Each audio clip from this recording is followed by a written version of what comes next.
Coming up, Tzu Chi volunteers head to Presevo, Serbia to conduct an assessment of refugees' needs. Tzu Chi volunteers in Taiwan help a quake victim clean up his damaged home to repay his kindness. Welcome to DaAi Headlines. I'm Mary Lee Shioda. Thank you for joining us. We begin today's program in Serbia once more. Tzu Chi's winter clothes distribution for refugees in Serbia has been ongoing for a week. Learning of Tzu Chi volunteers' effort to help refugees, one doctor has taken a 14-hour train ride from Slovakia to come help out.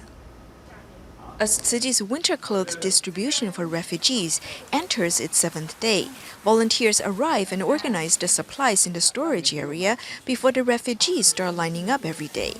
Seeing the mess outside a refugee camp, volunteers from Bosnia take the initiative to clean up the site.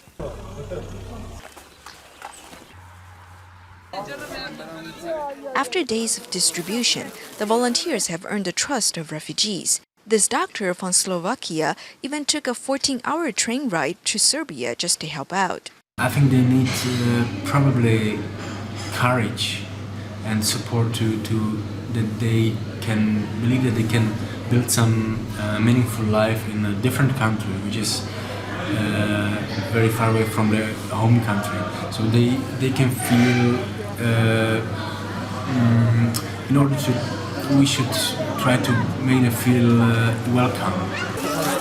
Okay. Due to the cold weather in Europe and the refugees traveling long distances, many of them have caught colds. Besides distributing winter clothes, Tzu Chi volunteers also deliver their best wishes.平安, safe, yeah, and happy, good luck, yeah, 平安, yes, very good. After staying at the hotel for nearly a week, the volunteers have befriended its owner, who immediately offered his kitchen when the volunteers made the request to cook Chinese food. We will fry these vegetables and cook Tzu Chi's instant noodles with soup. In addition, we'll fry the sweet potatoes.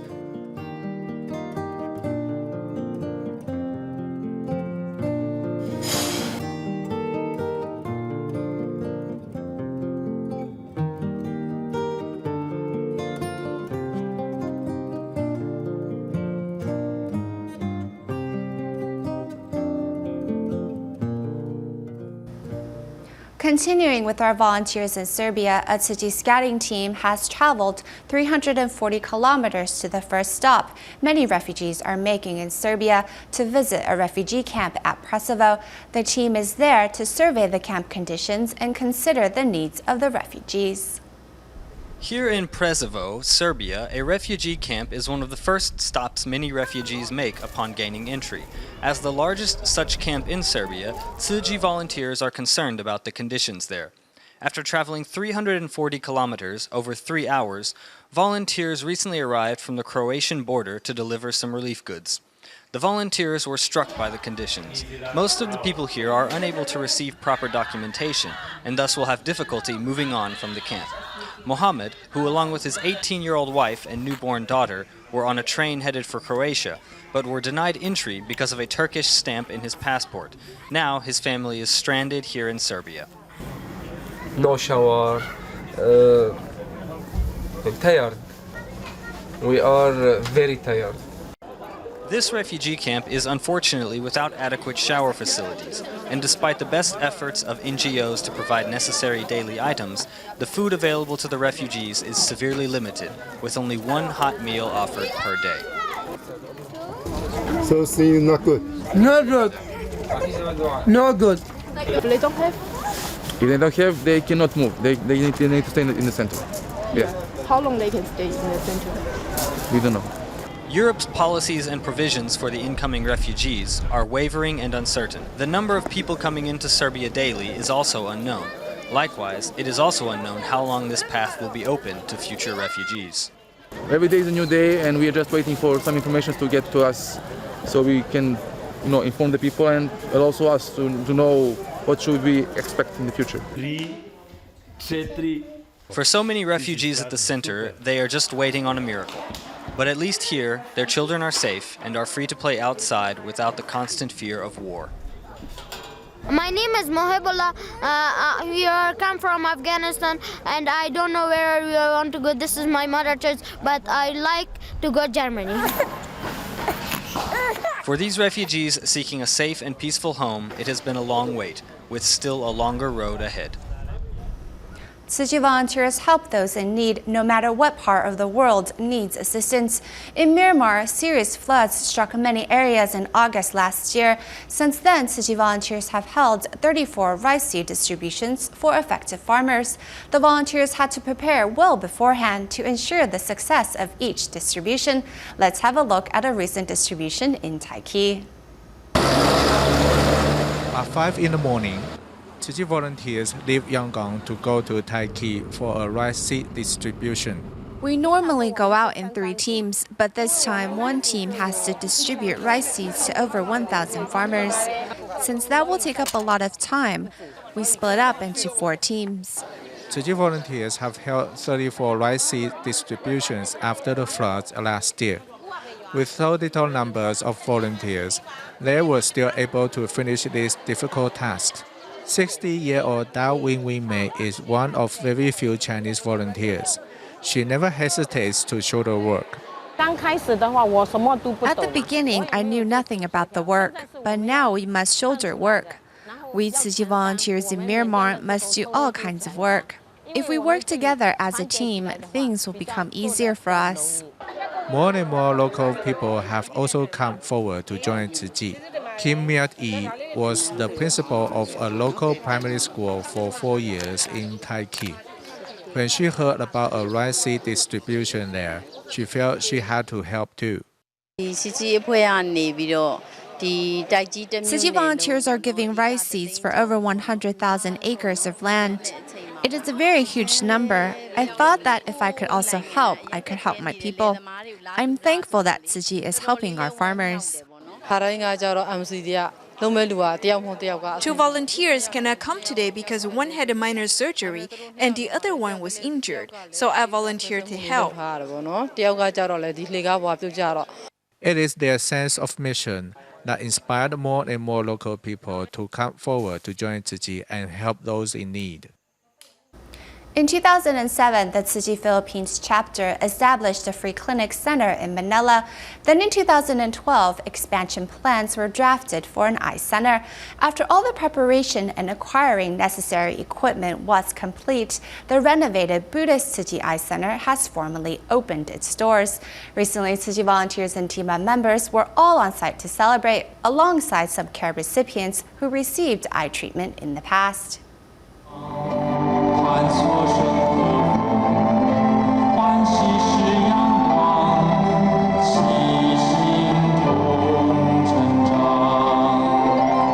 TIMA members move in a procession, symbolizing the great ship of Tzu Chi and its great mission of helping others. They're bringing their love, symbolized by the fruits that she's giving, the fruits of love in return for the love of our doctors. The residents here today formally offered this bundle of fruits and vegetables to signify their humble thanks to the doctors here today. Without the services offered by TIMA's optometrists, many will likely be unable to see at all today. 13-year-old Jericho was born with glaucoma and lost his sight 2 years ago, which interrupted his studies and even led to him forgetting what his father looked like. I'm so happy. It's like starting life all over again. It's been so many years since I saw my father. I can't hold back my tears. I was taking care of my son almost every second of the day. After surgery, I could gradually relax and was relieved to see his eyesight improve. But his eyesight is still weak and he can't see too clearly. The Tzu Chi Philippines chapter discovered many impoverished patients as it held free clinics. Therefore, it set up a free clinic center in 2007, providing optometry and dental services. This year, an eye center was also set up. I want to congratulate the Philippine chapter, TIMA, in establishing such a beautiful, brilliant record in helping our people. That several years ago, when we were going to renovate and expand our eye center, We were aiming for 100 million donation. We thought it will take us 3 years, but fortunately in 6 months' time we raised 150 million. As the guests and TIMA members celebrate the completion of the newly improved eye center, everyone is joyful with the knowledge that, thanks to Tzu Chi, many people will once again be able to see and appreciate the beauty of the world.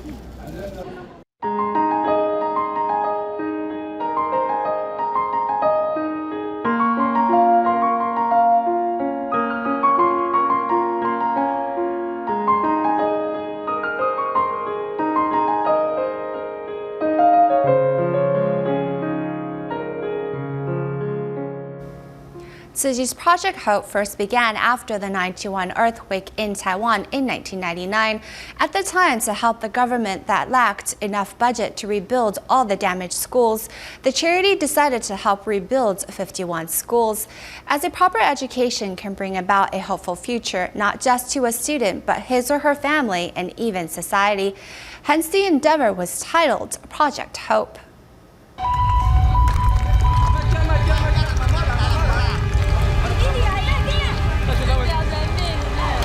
On September 21st, 1999, a quake 7.3 in magnitude rocked Taiwan, causing serious damage. Of the 1,546 schools damaged, 293 were completely destroyed. In the face of the unprecedented calamity, even the government was at a loss on how to rebuild. Due to the budget, in the first year, we were only allowed to allocate 13.5 billion NT dollars, which was only 1/3 of our intended goal. Afraid that children's education would be interrupted, the Tzu Chi Foundation decided to help rebuild 40 schools. Then the Ministry of Education commissioned the charity to build 11 more schools, which brought the total number of schools to be built by Tzu Chi to 51. 提供予咱的名单有真大迄个，我都吼安尼一间一间地甲绕起来啊！啊，王丹正甲这个林碧去吼两个坐迄边啊，伊讲迄真侪钱呢，啊，我都不爱插入地甲画起哩啊。While the new schools were being built, prefabricated classrooms were erected to meet the students' immediate needs. The speed at which the construction crew worked really surprised me. In but about a week, the prefabs were completed. Besides seasoned and professional contractors, Tzu Chi volunteers all over the country temporarily set their personal affairs aside to devote to the post-quake rebuilding efforts. They would be up about 3:30 or 4 in the morning and head down here from Taipei. What they did really warmed our hearts. The endeavor, named 91 Project Hope, not only had to be done quickly, but also focused on safety. Thus, sparing no expense, all schools employed the SRC structural design. Steel reinforced concrete structures are very quake resistant. The steel frames are durable, while the reinforced concrete is very strong. So by combining the two, excellent results are achieved, as the structure will be both strong and durable.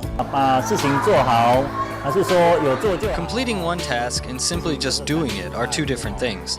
The Tzu Chi Foundation is very efficient on this matter.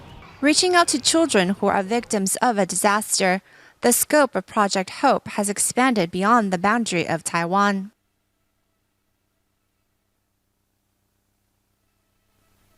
On May 12, 2008, an 8.0 magnitude quake occurred in Sichuan, China, causing widespread devastation. Tzu Chi volunteers arrived with their love to reach out to those in need.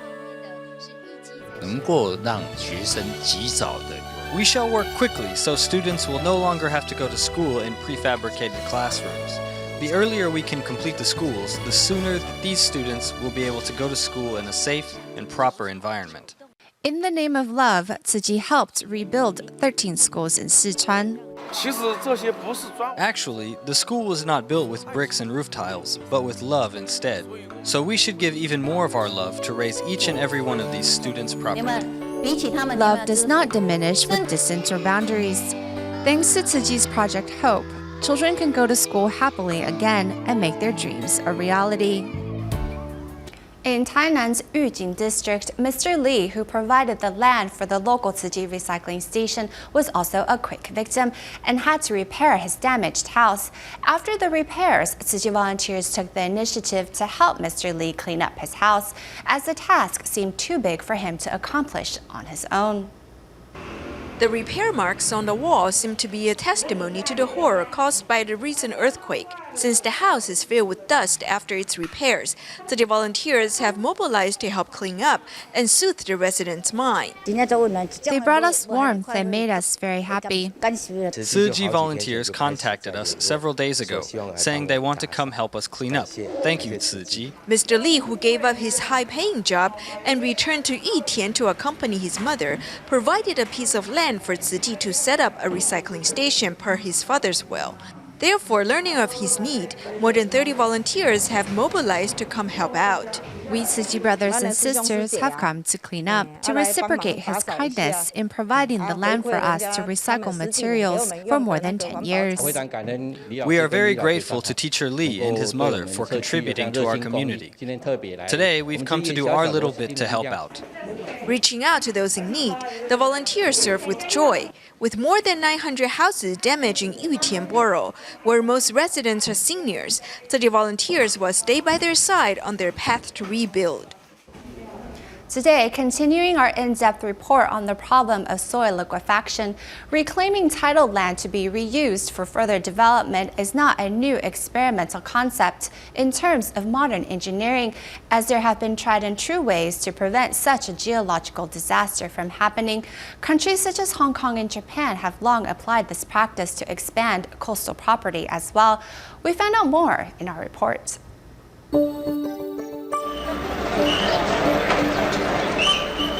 No matter where a large earthquake strikes, disasters occur. Looking at the damages caused by the 9/21 earthquake, they can be broken down into 4 categories: diastrophism, plate movements, land subsidence, and the 4th is soil liquefaction.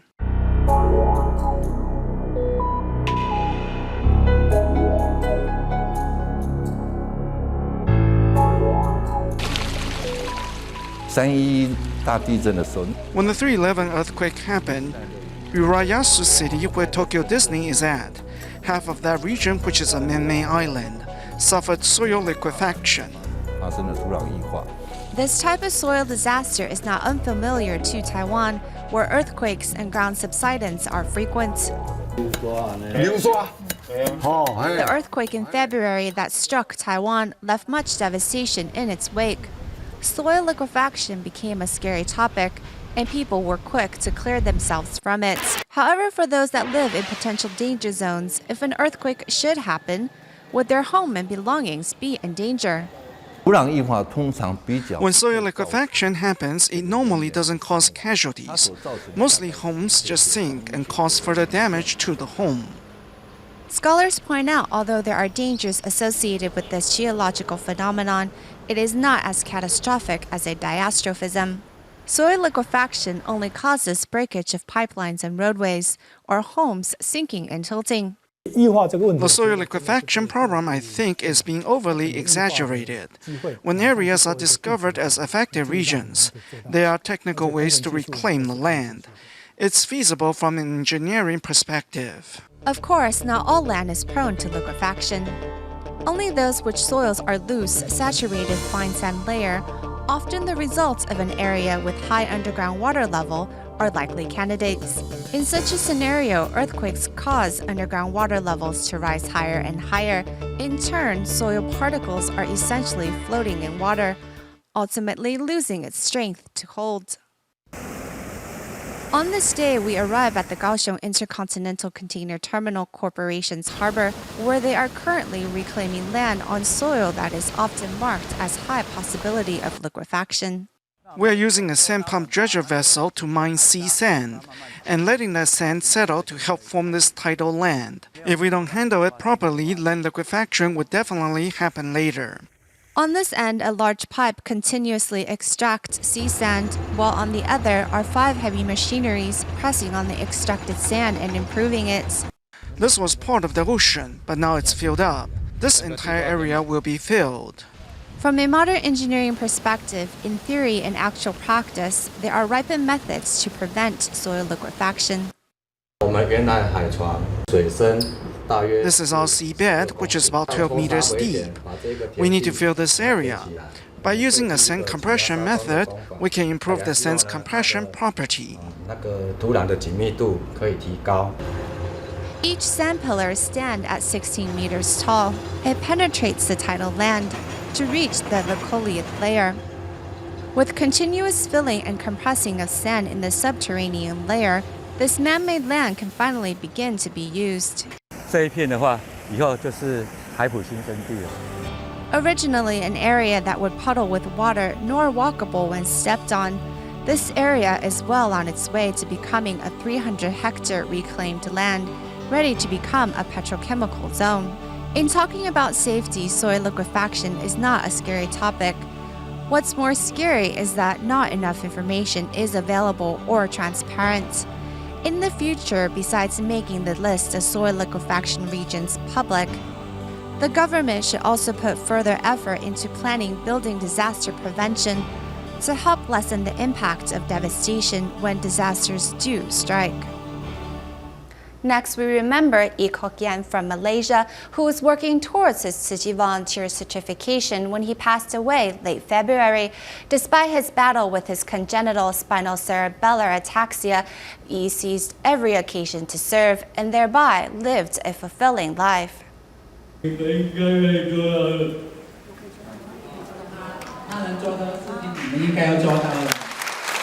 Volunteer Yi Kok Yen once encouraged everyone during volunteer training class with his own story. Yi, who lives in Kuala Lumpur, suffered from congenital spinocerebellar ataxia. Before 29, he could move freely, but later he developed muscular cramps and his speech ability was affected. As a result, he even contemplated suicide. But thanks to the volunteers' encouragement, he was able to overcome his depression. I am very happy now because I have joined in recycling. I think recycling made me feel that I am still useful. Yi's conditions worsened in February following an amputation due to viral infection, and he passed away on February 24th. Other city volunteers then accompanied and helped his family with the funeral.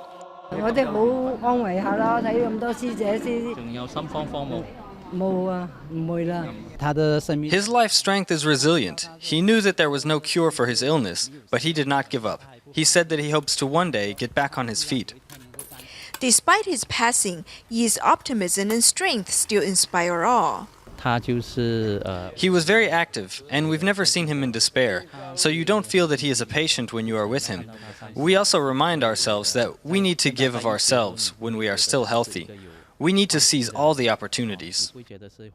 As the Buddhist chanting marks the end of Yi's 37-year life journey, his spirit remains in the heart of those who know him.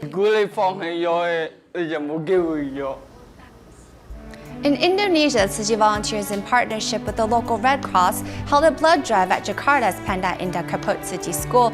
The event saw the generous donation of the local community.